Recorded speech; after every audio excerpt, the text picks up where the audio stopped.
Welcome back, everybody. So, I did not get a chance to cover the Epstein files in as much depth as I would have liked to, because Christmas and the holidays really messed up my schedule. The timing of the release could not have been worse, but that just means we've got a lot to talk about now in hindsight, as more has continued to leak with the Epstein files that we can go over and talk about. So I thought we'd go ahead and dive right into it, because stuff just keeps leaking. Apparently, the DOJ did in fact break the law and did not release everything they had on Epstein. Just straight up illegal, by the way. Things continue to leak, not from the DOJ, mind you. So there's a lot of stuff they've clearly kept covered up. And we knew they were going to do that. There was a video where a official from the DOJ, who is now an ex-official, said to a journalist candidly that they're going to redact every mention of Republicans in the Epstein files and make sure to leave every mention of Democrats. And that's more or less what seemed to have happened, and we had that proven as more files proceeded to leak in the days following that actually implicate Republicans, particularly Trump. And so I thought we'd go over some of those developments. Here I've got a segment from the channel Jesse Dolmore, which has, good lord, 1.2 million subs. I've never heard of this channel before, but they're massive, apparently. Well, let's go ahead and take a look at their coverage, because apparently there's some juicy stuff here. I was sent this by a fan, so let's give it a watch, shall we? If you end up enjoying, make sure to leave a like, comment down below, subscribe, and join my Discord server if you want to be a part of the core of my fan base. Without any further ado, though, let's get right into it. This was what the plan was all along: to stonewall, to stop, to delay, or just refuse altogether. Sounds right. It is no wonder that Donald Trump did not want the Epstein files to see the light of day. Not only have we seen the letter that was within the Epstein files that the DOJ is now seeing was fake. So apparently there's all kinds of fake evidence in the Epstein files. Make it make sense? Well, to be fair, I will briefly play devil's advocate here. I mentioned this in my last segment on this. If you were watching a few minutes ago, you might remember. The FBI investigated shitposts online. Like, that was included in the wide range of things they investigated related to Epstein. And the point of the Epstein files release is that everything was supposed to be released. Now, they didn't end up releasing everything, but they released some of the everything, and included in that were things like them looking into things that claimed to be footage of Epstein's suicide attempts, things like that. And obviously one of them was AI generated, a classic YouTube shitpost, but the FBI still looked into it. And when the FBI looks into something, it gets documented, and those documents are the Epstein files. So yeah, there was some fake evidence in there because the FBI investigated any alleged evidence and documented it, even if their conclusion was it was fake. And it was included in those files, even if that was the conclusion, because the point of this release was that everything would be released. Full transparency. We didn't get it, but my point still stands. Not only have we seen that letter from Jeffrey Epstein to Larry Nassar saying that Donald Trump is one of us, Donald Trump also loves to touch the young nubile girls. That letter is so fucking creepy, bro. Oh my god. Yeah, we covered it in the last segment, so if you haven't seen that one, go check it out. It's the main thing that everybody was freaking out about when it leaked after the supposed full release of the Epstein files. Is it real? It is yet to be disproven by any notable sources as far as I have seen, and it's been days now. If anyone in chat has a source that is like trustworthy that has debunked it, then link it to me, please. But as far as I know, that Nassar email/letter appears to be real, and it does in fact refer to Trump liking to touch young women. Well, I'm just gonna say young girls, because the implication is not that they were women. One of us. Not only have we seen that, there's also now a letter or an FBI intake form where someone is reporting that Donald Trump was present when a baby was thrown overboard in Lake Michigan, I believe. That's a wild one, dude. That's a crazy one. Apparently Trump was technically an accomplice in a infant murder. That's a pretty wild allegation. I have to say, it's not It's not the most unbelievable thing ever. Like, if any president would have done that, Trump would be one. Curse of Strahd-ass situation. I hate that I know exactly that situation, because I played Curse of Strahd, and I know that goddamn segment. My buddy Stu ended up drowning and having to make a deal with his patron god to bring him back to life, and the trade-off was that his lungs were permanently filled with water, or felt like it, so he couldn't get a full breath, and it debuffed him in battle. I know exactly what you're talking about. We're going to get to that and read it, but there's some scary shit that we're uncovering here.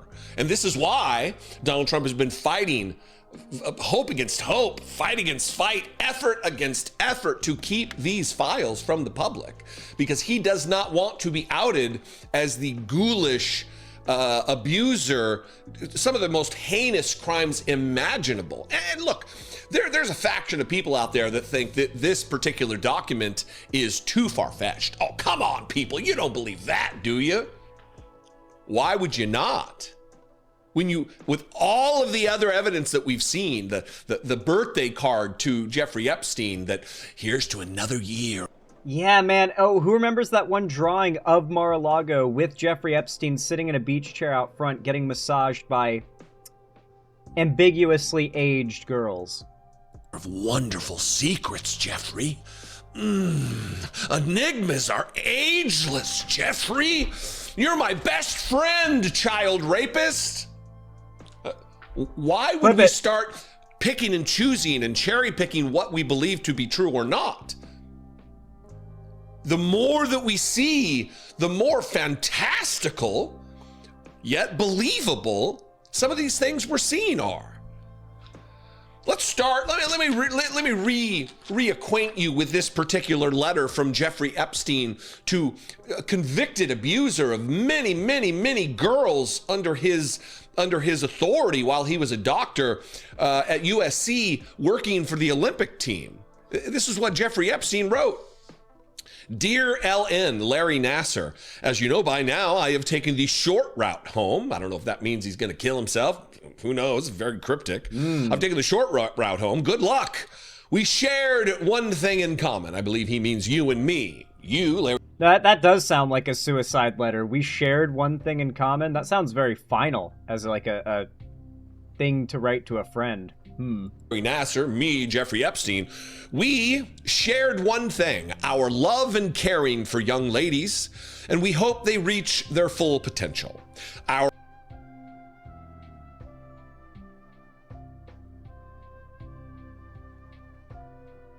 A letter between two convicted pedophiles, mind you.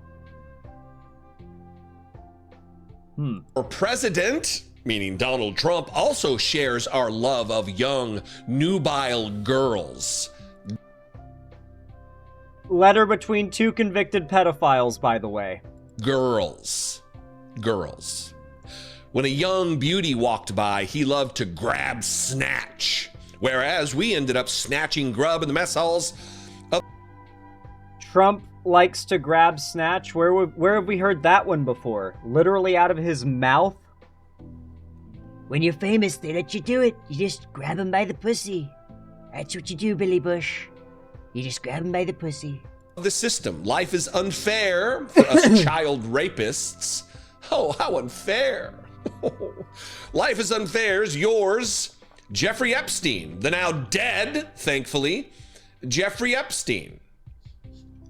So the Well, it's only thankfully if hell is real. Department of Justice Twitter account tweeted this just to assure you that this particular thing that was found in the Epstein files in the possession of the Department of Justice, oh, that thing, that's fake, y'all. We provided a bunch of fake news in this data dump. Yeah, there is stuff that is fake in the Epstein files for the reasons I explained before. That does not seem to be one of them. That, like, there would probably be some trail of that having been forged and posted online prior to the Epstein files release that someone would have reversed image searched and found if it was just the FBI looking at claims of evidence that was online.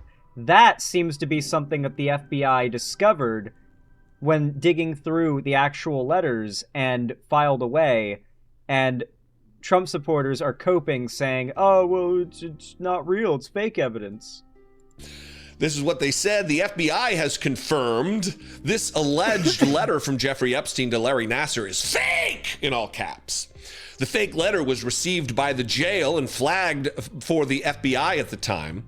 The FBI made this conclusion. So people were sending fake letters to Epstein in jail, claiming to be another pedophile, implicating Trump while Epstein was alive.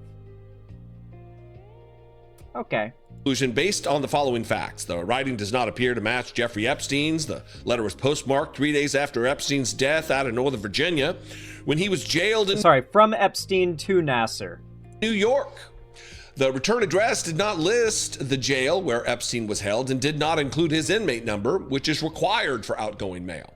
This fake letter serves as a reminder that just because a document is released by the Department of Justice does not make the allegations or claims within the document factual. Nevertheless, the DOJ will continue to release all material required by law, except you haven't. Except they haven't. They have not followed the law that was almost unanimously voted through by Congress and then signed. And very popular among the American people, and fairly, I'd argue, bipartisan popular. Like, I've never seen so much collaboration across the aisles, especially under a Trump administration, to achieve something that everybody seems to agree on. It's only the hardcorest of hardcore Trump loyalists that are still refusing to jump ship that are not backing this Epstein file release. And that's few and far between, even among Republicans. By Donald Trump himself, they're not following that law. And this was by design. This was what the plan was all along. To stonewall, to stop, to delay, or just refuse altogether. Now, would you be surprised if I told you that we're now learning that the White House, that tweet wasn't from anybody at the DOJ itself, that the White House has commandeered the social media account of the DOJ and is now running it through the new year? Huh. That feels like it should be illegal for the executive branch to be able to pretend to be the voice of the Department of Justice that oversees the FBI? Like, that feels like it should be very illegal. Like, I don't think the president's posse should legally be allowed to impersonate, more or less, the Department of Justice. And potentially, by extent, the FBI. In this case, yeah, more or less impersonating the FBI. Is that no laws about social media accounts? Well, it wouldn't be specific to social media accounts. There's got to be a law against trying to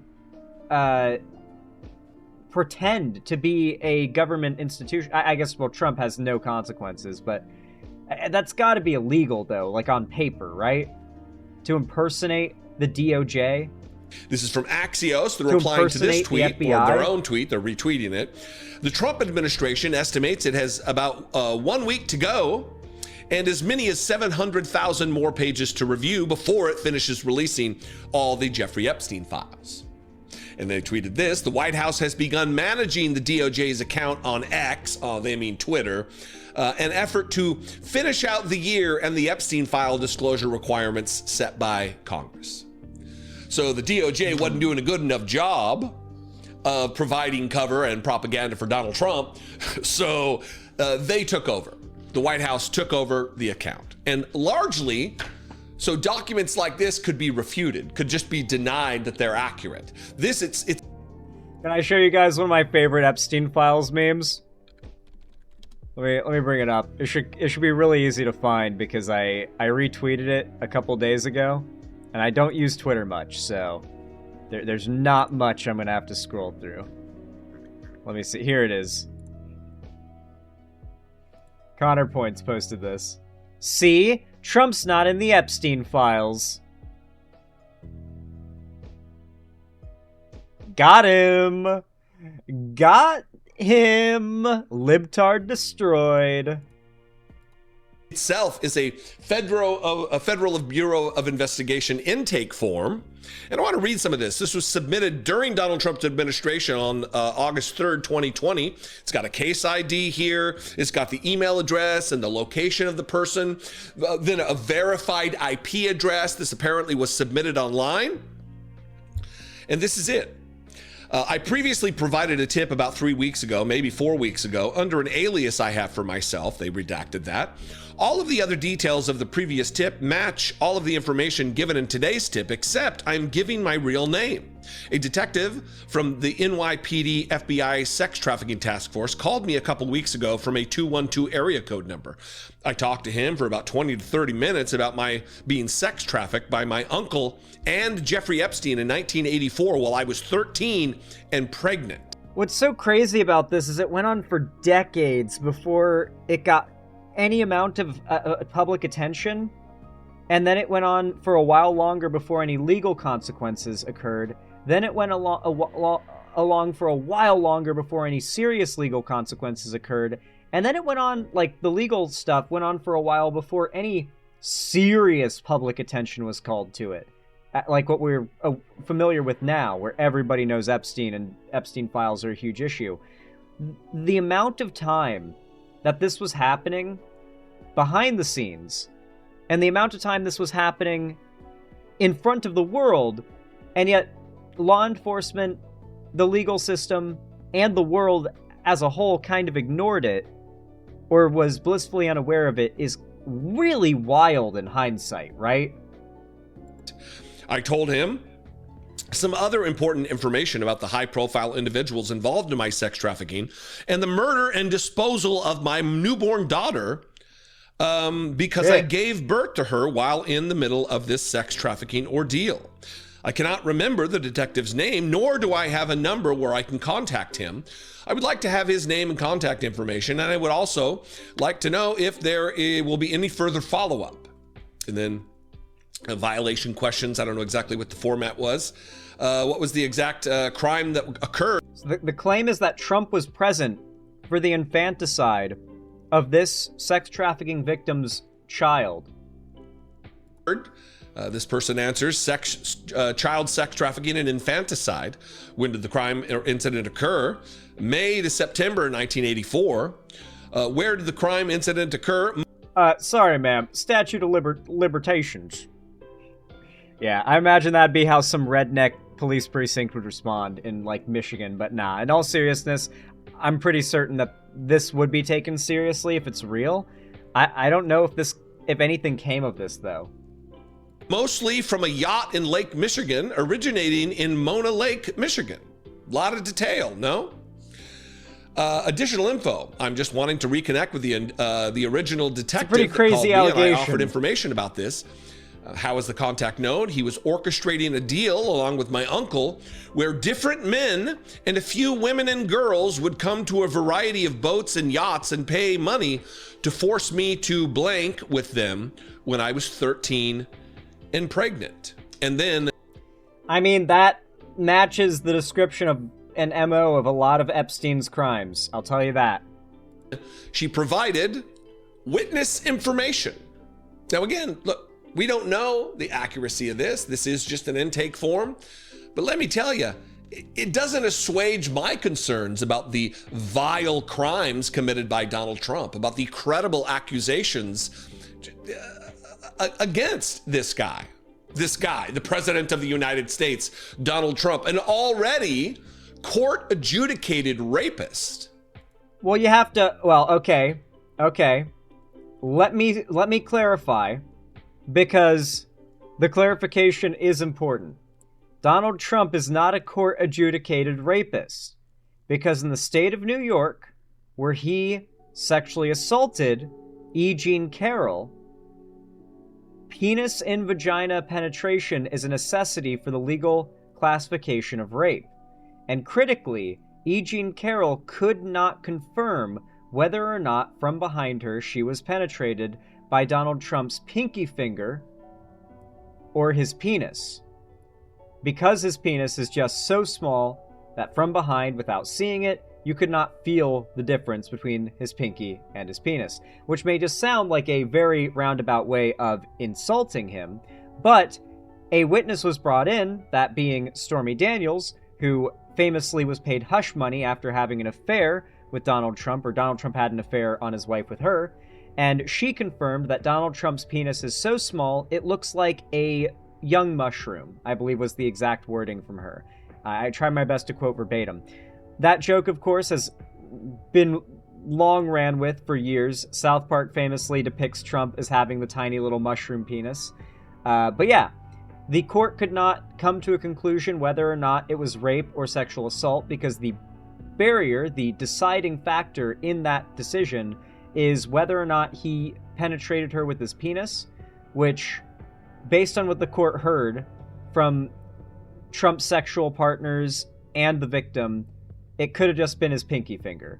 You wouldn't be able to tell unless you saw it, and she did not see it herself. It happened from behind. But he was found guilty of sexual assault. So that's the story behind that, and now that I've given the clarification, I'm sure you know why I now felt the need to specify that there's a difference. Additional information about this witness information: Donald Trump, again, just trying to find out the NYPD detective on the FBI sex trafficking task force that called me a couple weeks ago and spoke to me about some of these issues. How is the contact known? And this is the contact, Donald Trump. He participated regularly in paying money to force me to blank with him, and he was present when my uncle murdered my newborn child and disposed of the body in Lake Michigan. Really throw it out there. Don't let it wash up on shore. This can't come back to us, I'm telling you. It won't be good. It won't be good. Toss that baby. Believe what you will. Draw your own conclusions about the veracity of this, about the accuracy of this, about the reasonableness of this occurrence. But I'm not ruling it out. I'm not ruling this out either. For all of the saber rattling and the noise making of MAGA over the course of all of these years, these past years, demanding the Epstein files, demanding justice for the victims, to protect the children, save the children, the QAnon conspiracy, all of that. Where are they now? When it gets a little close to home, all of a sudden, oh, Donald Trump is innocent. I won't lie, the amount of Trump defenders, the MAGA train is losing steam. I mentioned this earlier in the stream, but how many of you have noticed that, like, the MAGA side of the internet is real quiet these days? Like, they're not silent, they're not gone, they're not endangered, but like, God, 6 months ago, you couldn't go anywhere without seeing some MAGA cultist on any website, anywhere, shouting from the rooftops about how much winning we're doing. Have you noticed that that's been a lot less frequent in the last few weeks? The last couple months, really? Like, I've been seeing a lot less loud, proud Trump supporting as of late, and there's a reason for that. Yeah, Twitter will always have those cucks running around and doing their thing, but for a while there, they were everywhere on the internet, and I'm really starting to see them start to get quiet and fizzle out. Yeah, Facebook, they'll always have Facebook. That's boomer book. Come on. This is insane shit. And the thing that really pushes me into the camp of believing that this is true is how much effort is going into obstructing the release of these files. The files that are a hoax and a scam. The files that will completely exonerate Donald Trump because he did nothing wrong. Why are they fighting tooth and nail to have them not released so they can exonerate Donald Trump? Good question. Scary, diabolical stuff here. Keep in mind, the polling has been very clear. Like, something along the lines of 78 or 73% of Americans, somewhere in that range, if my memory is correct, believe that the Epstein files should be released fully to the public. And that is such a significant majority of people that it cannot be ignored. The fact that Donald Trump not only forced the Epstein files to release in a very limited state, like it wasn't all the files, but so much of it was redacted. I don't think a lot of people realize this is actually a thing that a lot of horror writers and horror authors, horror movie makers know, making horror games. The unknown is a lot scarier than anything you can actually depict, right? It's like that Lovecraftian concept. When you leave something up to the audience's imagination, if it's supposed to be something horrible, their mind can start filling in the blanks with the most horrible things they can imagine. And that is the same effect that these redactions are going to have. People are not going to know what is on the other side of those black bars, but what they're going to do is assume the absolute worst. The absolute worst thing imaginable is what they're going to assume is behind those, because why else would they be redacted? The redactions might have actually hurt Trump more than if they just released it all. We'll have to wait and see, though. What do you think? I would appreciate your feedback here. Let's have a conversation in the comments about this. You can do it on True. Facebook or YouTube. We're both the video. True. In fact, if you liked this video, do the same. Leave a like and a comment down below. Comment, Trump is cooked, if you watched all the way to the end. That'll be our code word, so I know that you saw the whole video. Subscribe and ring the bell icon if you want to see more from me and you haven't already. And join my fan Discord through the link down below. I really appreciate it. Thank you to everybody who supports me, and I hope to see you in the next one.